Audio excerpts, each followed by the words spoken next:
bagira ifitina kuvuga ko umuntu yakoze ibintu bizima ni ugucinya inkoro. Ibyo bintu byanjye byo kuvuga ngo ndi gucinya inkoro, ndacinya inkoro ziki? Nta korabo nkeneye kuri Tom Close, ariko nsanga ibintu yavugaga wagira ngo yari abizi. Ntibanyurwa si ubundi nzicinye zigacamo byagutwara iki sha? Niyo strategy nakoresheje na n'ubu nkikoresha, kutagwa ngo ndambarare never. Uko mwagaba ibitero byose mwese mushaka ko umumbona ahantu mushaka ngo amaji yarakennye, wumva ubwenge bw'abantu. Ari igihe umuntu aba afite n'amafaranga akabura n'ikintu yakoresha, mwana ukaba ufite umufungo ukavuga ndaburya gute, ninjya kusangira n'abantu harimo abacuyi reka nzane nk'udufaranga duke mfasha narabibaduha ngaho bari iyi minsi yose. Si udufaranga duke muri kubona gutya, nta kintu nayakonsomamo kuko n'ubundi nta kintu amfasha.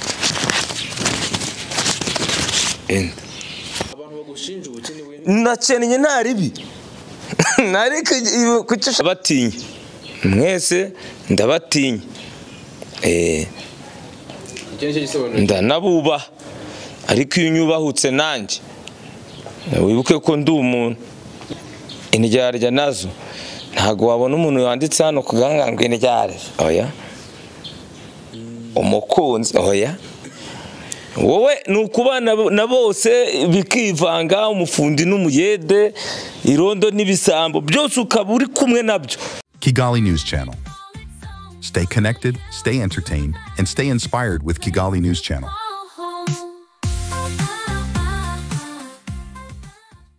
Yes, nyita Maji the Black, nyita B1G Kwisose, nyita Zahabu Oil, nyita Mango 4G, cyangwa se unyite Rujama Phone Shop. Ngira ngo ndakubwira ngo hano tuba turi kuri Kigali News Channel, kandi ibiganiro byacu nakagaruka. Gadi umeze ute wowe?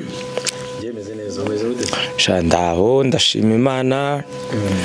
Naba abantu bake banje nyine nkunda gushima tu. Haje bine bihe turimo nibyo bita impeshyi cyangwa sama.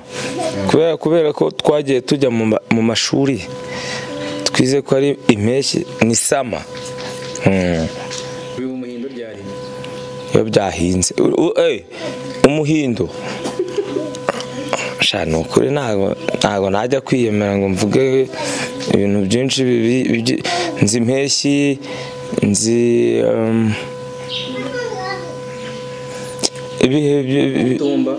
itumba birameze gute?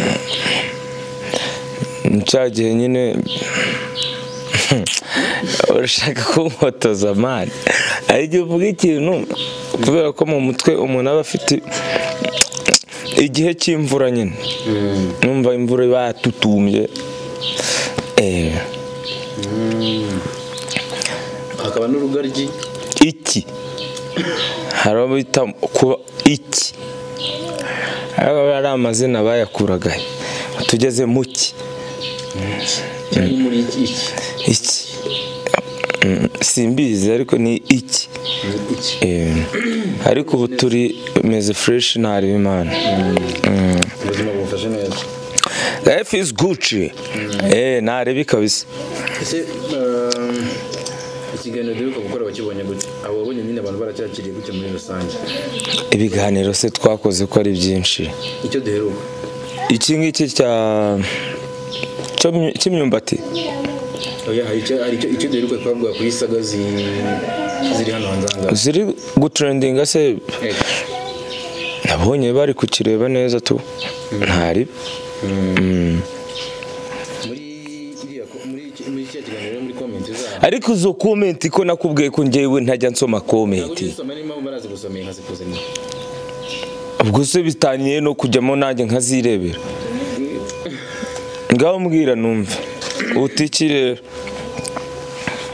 Umuntu umwe muri comment yaranditse ngo akurikije biriya bintu ari amagambo ari kuvuga kuri Tom Close, aje nicaye nahaguruka kwicara hari nabisubiramo. ntabisubiramo. Ati iki rero uwo muntu yavuze ati nkurikije amadukument ndi kumureba iki ni igifu kiri kumuvugisha. none se ndimora ngo we yandiza ngo ku buryo se nzajya kurya kwa Tom, ku buryo nzajya kurya kwa Tom kubera igifu yanditse ko uri gucinya inkoro. bimubangamiyeho iki nimba ari nabyo? aho icyo umuntu ababwira ukuri mukumva mukabifata mu yindi sansi. ubonye aho unazicinya wazicinya bro.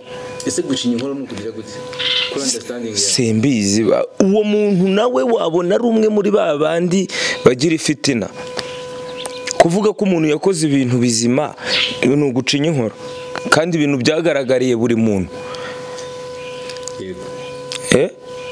nabonye bamwihaye, hari n'abandi baje bari kugenda bazamo umwana uvuye aho ngaho hirya aho ngaho za Rutsiro nawe ati nanjye mfite icyo mbivugaho.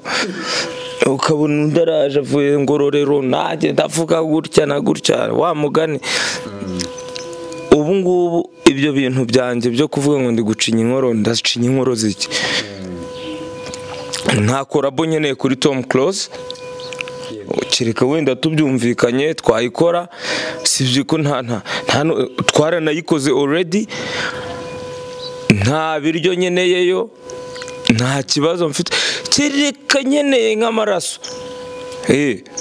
kandi ubwo byasaba ko uza oya ni inshingano ze, ntago ari ukuvuga ngo uzaza kuri kamera nimba ufite iki n'iki. ibyo ngibyo ntago ari byo. ariko abo bantu nyine erega abantu barwanya abandi babaho bro.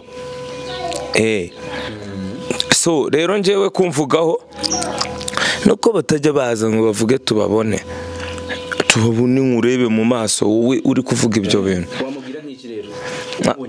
namubwira ntishaye umuntu arenze abarenze, ceceka ikibazo cyawe nyemure mu kavumo kagumemo, ariko umusaza barenze tu.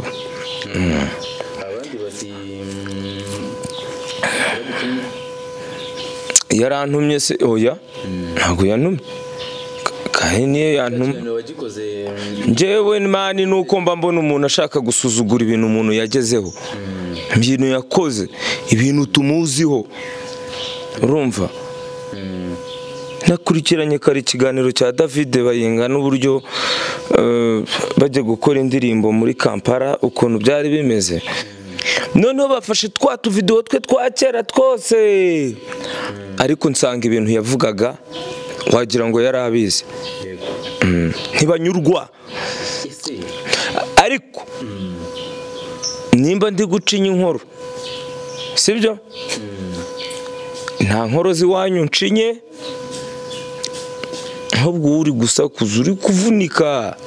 narabibabwiye abari kuvunika mani, umuntu winjira mu bintu akandika comment agafata intoki ze agatepinga muri telefone cyangwa muri machine akandika ibyo bintu, abo ni abahaters kandi nta ribi. si ubundi nzicinye zigacamo byagutwara iki sha mukandanzu? ariko mani ntabwo ari ugucinya inkoro, nuko mba ndeba ibyo umuntu yagezeho, ibyo umuntu yatugejejeho, ibyo yagejeje kuri music nyarwanda, ntabwo wabisenya ndi kureba njyewe. yego no kuvuga ngo nyine wabivuze nkawe ni igitekerezo cyanjye, nawe wo ngo yabivuze nk'igitekerezo cye. ni gute ahita atekereza akareba muri mindset yanjye? ariko ikintu kitantungura nuko ari ba bantu tubana muri showbiz tuziranye, ariko bakaza mu bundi buryo bw'ibanga cyane. njye ngusubiza gutyo ugahita uvuga uti uri kumbona uranzi kandi turaziranye, ntimukazajya mushaka kuzana amashyari n'amatiku mu bantu. yego kandi bari babizi ko ibi bintu nzabikora nzasubiza, ndabizi neza. wari uzi ko se ngo ari umuntu ngo wibereye wenda ingoma ngo ntabwo nafashe neza izina ubona rindi kurishaka? hoya account barazihindagura.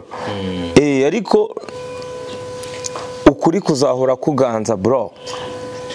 abantu benshi cyane kuri comment baravuze ngo turagukunda kubera ko uvugisha ukuri ubabwiza ukuri. None se ko bashaka ko tubigenza gute?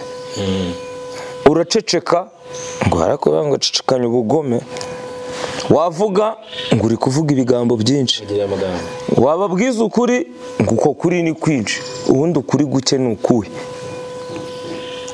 Nk'uwo muntu utamubwije ukuri wanditse ibyo bintu wakora iki? Njyewe Tom, uretse n'ibyo ngibyo byo kuvuga by'imiziki, njye mwubaha nk'umuntu mukuru,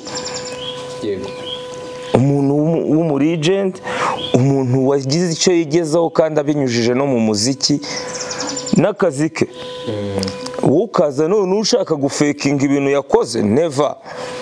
Nanjye umutima uranjye ati wagicucuwe, warebye ko batatse umuntu, nuko njyewe umutima wanjye umeze. Ntabwo ibintu bishobora kwangirika. Ndi umurinzi w'ibyagezweho, babimenye rwose. Amaji, umuntu ucibwa intege n'ariya magambo, nyine biriya byose babyandika kugira ngo baduce intege, tugende tubibazeho, twirwe ndi kukuganira ariko ndi no kukwinjirizaho.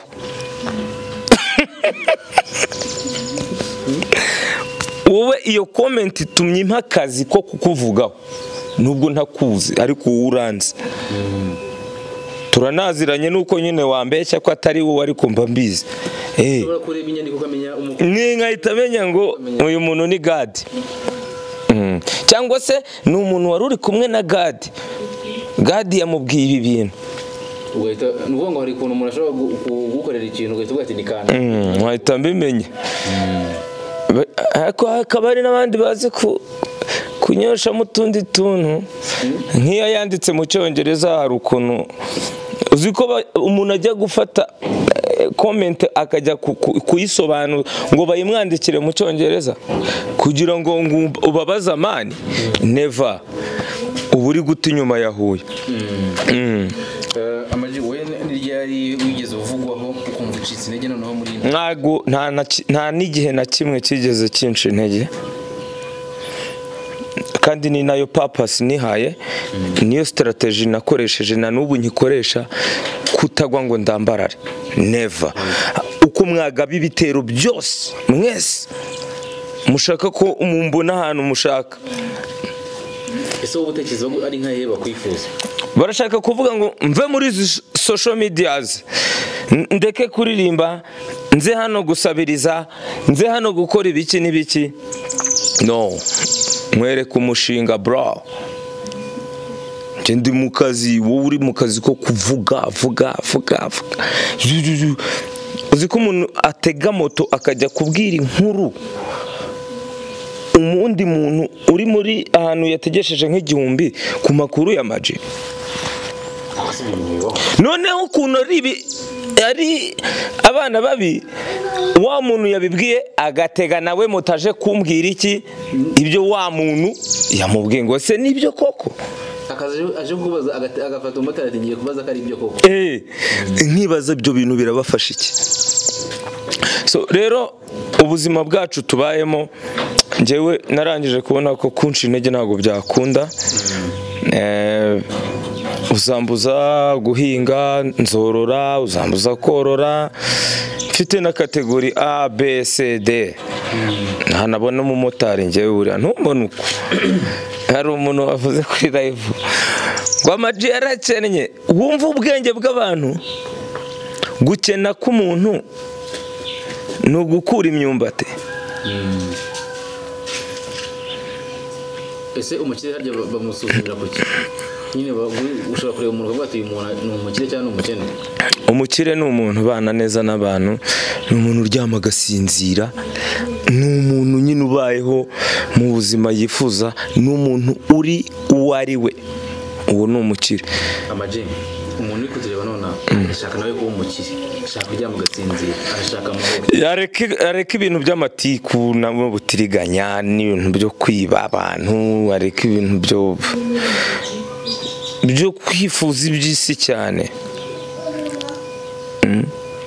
isi tukayibaho gake gake pole roranti slow motion ariko nushaka kubigira gutya ndaba we muzabigenda mubibona kwanza mwatangiye no kubibona ubu ntabwo nsura hano tukirira utuntu dutuje tumeze neza nibihe bintu ujya ubona abantu bakora muri rusange abantu muri rusange ukareba uvuga ati aba bantu baba bari gutakaza igihe kabisa abantu nyine bamvugaho cyangwa bavuga ku wundi muntu cyangwa ku wundi muntu ariko gaduzi ko hano mba mfite ako bagira ngo no kwiyemera nta kibazo tubwire nimba ari ukuri se uzi ko ari igihe umuntu aba afite n'amafaranga akabura n'ikintu yakoresha yayarisha nyine ikintu yayakoresha kuko byose ubyujuje ibyibanze none se ukibaza uti ayo ukaba wenda wafasha umuntu bisanzwe ariko ukibaza uti wagwana urukundo rwa muzika nta muntu urundusha murabizi mwebwe dukora umwuga umwe ariko ntago nkishyiramo imbaraga nk'izazindi murabizi ariko nta kuvuga ngo amaji ukibaza uyu muntu aranshaka iki mwana ukaba ufite umufungo ukavuga ndaburya gute ninjya kusangira n'abantu harimo abacuyi abanzi nagiye mbinyuramo kenshi bazajya baza barya ibigori hariya n'imigati n'ibiki urumva baze barya amagi barya inkoko ariko kuvuga ngo mbasanze iyo bari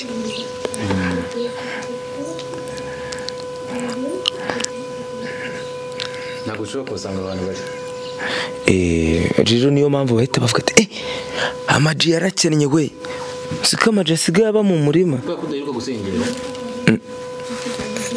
reka nzane nk'udufaranga duke mfasha sigara uganira n'abo bantu bawe ugiye kuzana udufaranga duke ariko uratumaho yes ntabwo twebwe ari za puranka zanyu urumva hari igihe ntekereza mu gitondo ngo ndarya icy'urugero aha ntabwo nabona ikintu urya saa sita aha nabura ikintu urya kandi birahari urumva ko ayo mafaranga nta kintu numva yaba ari kunsayidiraho usibye kuba hari none ahangaha ejo mu gitondo breakfast nayibura aha uretse nkwereke muzababara narabibabwiye ngaho bari iyi minsi yose si udufaranga duke muri kubona gutya nta kintu nayakonsomamo kuko n'ubundi nta kintu amfashije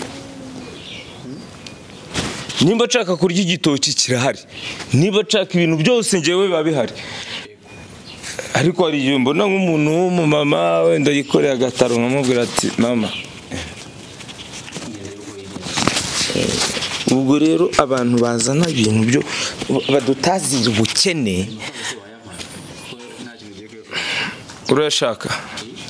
urayashaka nawe wari kufita yawe hari abantu mane bakeneye amafaranga bro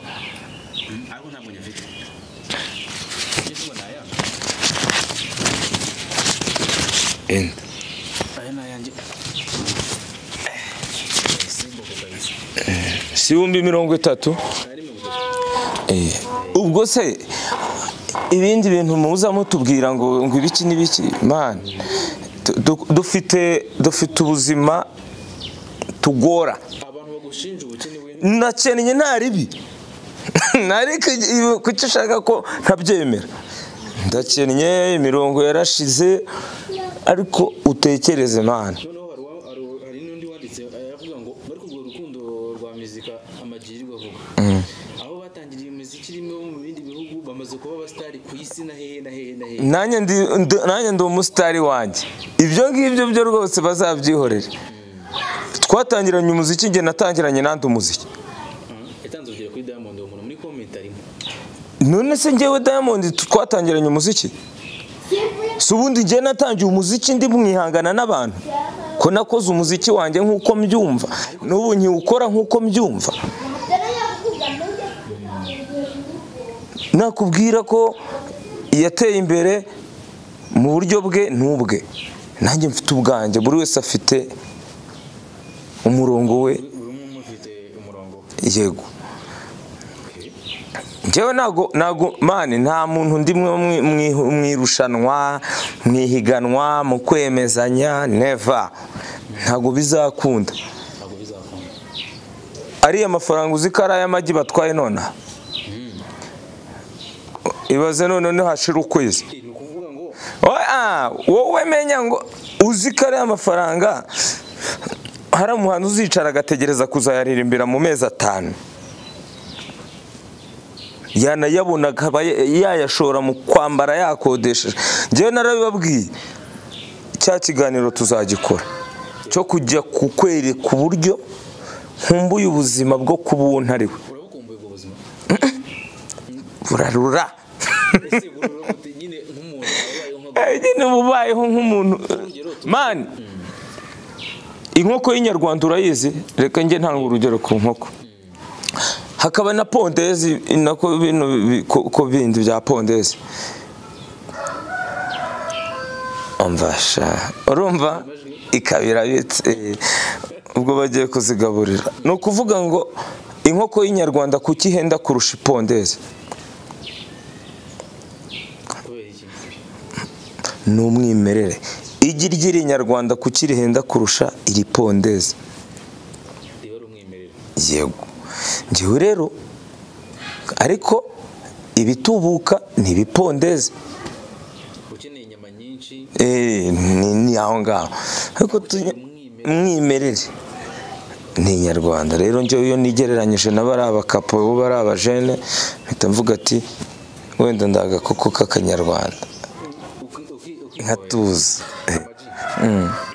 nihehe wagiye gukora ibikorwa by'umuziki bakwishyura amafaranga menshi ariko ayo mafaranga ntusaguremo na make kandi bakwishyura amafaranga menshi utubwire naho ayo uzasaguye nyine aho yagiye atikirira ni mu irushanwa rya ni hehera ushaka irushanwa wanaryihorera ntabwo ari irushanwa kuko irushanwa narikoze ndi kubaka kanibuka ahantu nakore ni muri kampani y'itumanaho mu Rwanda ubwo nahembwaga miliyoni hafi 8 mu mezi 3 ariko noneho ugasanga ubuzima ayo mafaranga ikintu uko bagiye kuyaguha ugasanga warangije kuyakonsoma kuko ushobora kuzana contract ukayereka umuntu ngo dore bazanyishyura tariki zinize miliyoni 8 ngiye kuba ngo 1 miliyoni ubu nkopye imodoka izi tariki nizigera nzaguhandi ati tubyandike tukabyandika ati si imodoka miliyoni 5 tuvugishije ukuri nabaga ngiye tuvugishije ukuri hari amamodoka mu muhanda umuntu ashobora gukodesha ugafata miliyoni zigera muri 5 ukajya kugira ngo ninjya guhura n'abandi bahanzi ngo babone ko ibyo byararangiye muri miliyoni 8 uvandamo 5 z'imodoka ubwo sizisigaye zindi 8 harimo essence assurance ibinamba urumva rero gusengera no kugira ngo nze ngo uparike iruhande umbwire ko urumva umbwire ko nta kintu nakumarira n'ikibazo rero ubwo buzima bwose aho niho nakoreye amafaranga menshi ariko nkaya spendinga mu buryo bwo kwigaragaza nka runaka yego nimba Safi Madiba afite Serika kandi turirimbana indirimbo twanajya stage tugakoma twese nkabona ngo mbe nanjye mbe mfite indi kandi twakayigiyemo sha twese nka mwe sanse wenda kanwa ariko ngomba kumubwira ko nanjye mfite indi nta nkange ntabwo mwese mukura ahantu hamwe. yes kandi noneho ugasanga nabo ni batatu na noza n'ukuntu twishyura rebo mwana ugasanga nyine umuntu ari uwo atari we. Imagine iki kintu wicuza kuri mu buzima bwawe bwa buri munsi. nuko navutse iyo ntavuka ntago nari kubona abantu bisi ukuntu bameze kandi ntubigire blague man naravutse yego harabona afashije nanjye hari abamfashije ariko iyo nza kutavuka sinari kubafasha nabo ntibari kumfasha twari kuba turi mahwi nibihwanye nta kibazo cyane rero ikintu kinshanga nuko kuba naravutse byanyeretse abantu binyereka gusonza binyereka gutigita gushakisha ubuzima binyereka ko uyu muntu nimba babaye ntagomba nishyira mu mwanya we binyereka ko umuntu ashobora mani byanyeretse ibintu byinshi ariko nsanga igisubizo cyari kuba cyiza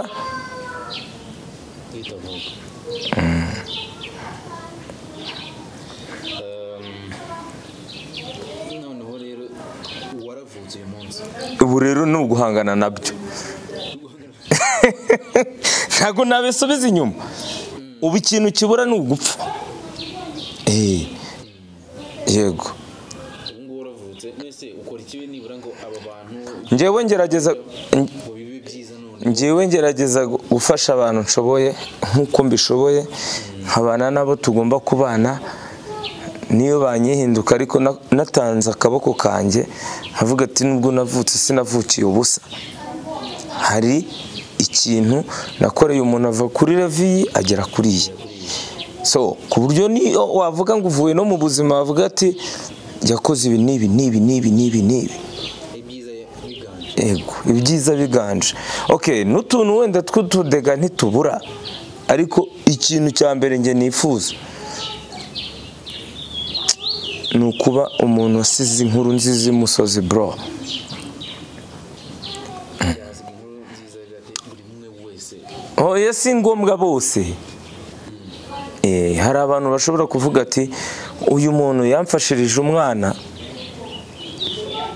cyangwa uwo mwana nawe akamfashiriza uwanjye nyine isi ikagenda ikurura gutyo gutyo gutyo gutyo ibyo rero ni fenomene utamenya ni fenomene utamenya gusa ndashimira Imana kuba nkiriho kandi kuba ikintije umwuka wo guhumeka for free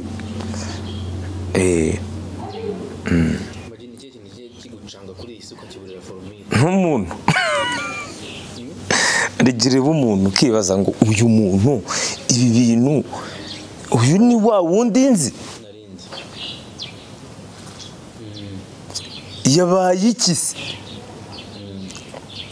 ukabona aracyari seriye nimba ari utuntu ariko gukora akabona noneho akavuga ati utu ni utuntu tw'imirabyo inkuba neza iraza ni ukuvuga ati se mani gadi mani ni wowe mani akaganya bigenze bite ati tuza sha so ibyo rero ntabwo ari njye njyenyine ni abantu bose ku isi abe mu miryango abe mu bavandimwe abe mu ki hari igihe umuntu aguhinduka ukibaza uti wagwa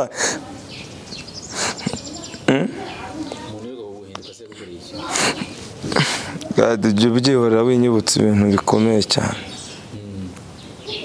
yagukoreye iki se uwo muntu uwo muntu yambereye umuntu nyine none sinabigenza gute ariko umuntu uzi ko umuntu aguhemukira ntashirwe akajya no kugusebya bro urumva ndaguhemukiye finish ariko aracyabona gada aracyasohora ibiganiro ntabwo anyuzwe ngomba no kugusebya none se we wumva ari ibijyanye isi ni paradizo. nta bya paradizo byo byahozeho na kera ku bwa ba Samusoni babogosha imisatsi ari abagabo b'ibigango muri Edeni. Adamu bamumanura muri Edeni we na Eva.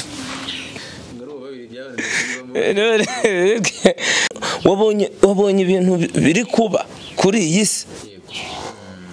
Turi muri sama ariko imvura ihari n'ibisazi. Nanjye mbibona gutya nyine nawe uri kubibona. Usibye ko njye nta belivingira muri ibyo bintu. Njye mba numva umunsi wose ari sama. Ikigaragara wenda hari ibyo twizera bishobora kugihinduka. Wabibonye rero nk'uko iki kirere gihinduka, umuntu ahinduka vuba nk'igicu cy'imvura. Sinabiririmbye mu muntu. Ese iriya ndirimbo kuyandika byagutwaye igihe kingana gute? Ntago nayanditse.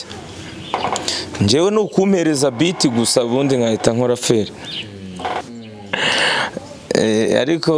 Ariko nyine isi n'abantu biragoye kumenya imikorere yabyo. Ni iki kintu se noneho kigushimisha ku muntu cyangwa se ku isi muri rusange no mu bintu Imana yaremye? Ukiribuka ukavuga ati iki kintu kiranejeje kabisa. Ku muntu Ihera ku muntu ujye no ku bindi Imana yaremye bindi. ikintu Imana yaremye cya mbere ni isanzure. Ubwo iyo mvuze isanzure ubwo ndabisobanura ntera. Tuvuge nyine area ukaba duhumeka umwuka tutagura, tudasorera, tutagurisha. Icyo ni ikintu kimwe Imana yakoze kandi ikagikora iri kudufasha twese, habe twebwe, habe n'izindi nyamaswa zose, habe n'ibi biri vegetable, ibiti byose, ikaduha imvura tutazi ahantu iyikuye, tugahinga tukeza tukarya, gusa tukabirwaniramo twese tutazi aho bituruka. Yego. So rero ikintu gihari nuko ikintu Imana yaremye cya mbere nemera nkunda n'isanzure. Uziko Imana ituma mugurukisha indege nta n'imigozi ifite kandi mukagera iyo mugiye. Kuko nusinzi niba uri kumva icyo kintu. Uziko inyoni igenda hejuru mu kirere iri kugenda yigirira gutya ikigendera, kandi yava nka njya mbibona hari inyange zijya zigenda ahantu zitazi zikaba zihazi, nta busore zifite, nta muntu uri kuzirangira, zo zikava ahantu zagiye zigatonda umurongo zikitahira zinyuze hehe mu isanzure nyine bimwe nakubwira.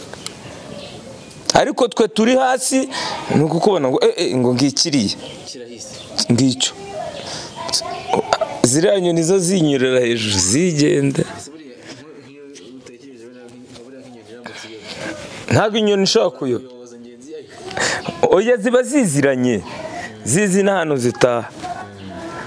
Uzi ko inyoni ijya kutara gushakisha ibiryo byo guhereza umwana wayo, ikagenda ibirometero n'ibirometero ikagaruka ikabimugaburira.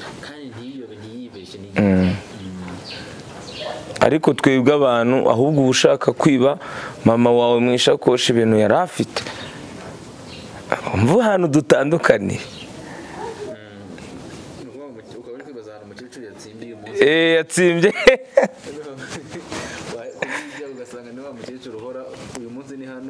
Ejo ni hano. Atsimba iki se ubundi? Icyo nicyo kibazo rero. Impamvu atsimba ni uko azi ko nubwo ndi umuntu nabyaye undi muntu. Ntabwo uzisaba aba babyeyi bashwana n'abana babo. So rero ibintu by'isi, ibintu by'Imana ntawamenya ibyo ari byo.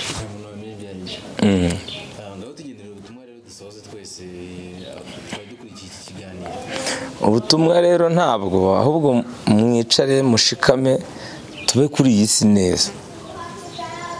nidutaha tuzatahe tumeze neza dusize inkuru nziza imusozi, nituba tukiyiriho dushikame dukore ntitwanduranye. Nabonye akara ibintu byo kuvuga ngo ariko God imitungo ni ibiki? Imitungo nyine ni imitungo. Uzi ko umuntu apfa umutungo na murumuna we batanavunikiye?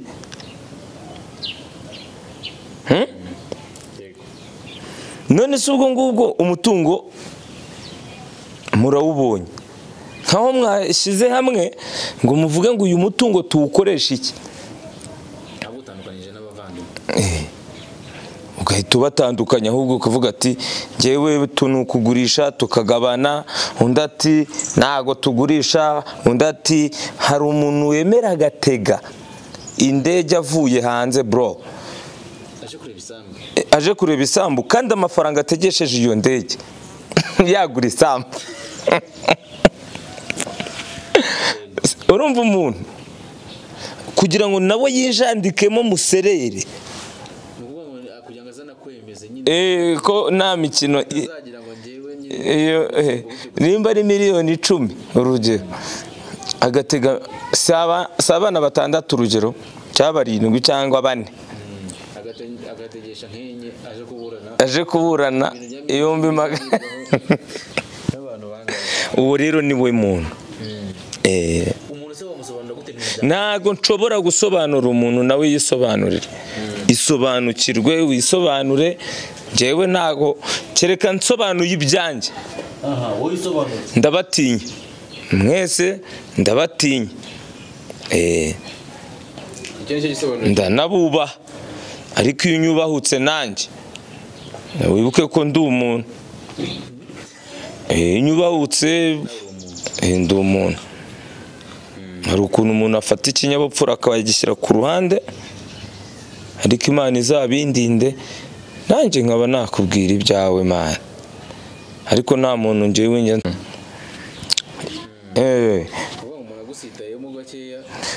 uko nyine twasitarana, kuko njyewe ntabwo nkunda umuntu umbwira ibintu ntari kumva tu. Nimba nkubise nkubite abamemukiye, ariko ntabwo nareka kukubwira ikintu nawe kikubwira ngo ibintu ukoze ntabwo wabitekerejeho, cyane cyane iyo ndi mu karengane Mana. Nukuvuga ngo reka dusoze tukubwira ngo turagukunda, dukunda ko nyine ibitekerezo umva se ibyo ngibyo ni ibyo ku munwa, bahita contraverbal y'urukundo rwa muntu. Murankunda njyewe?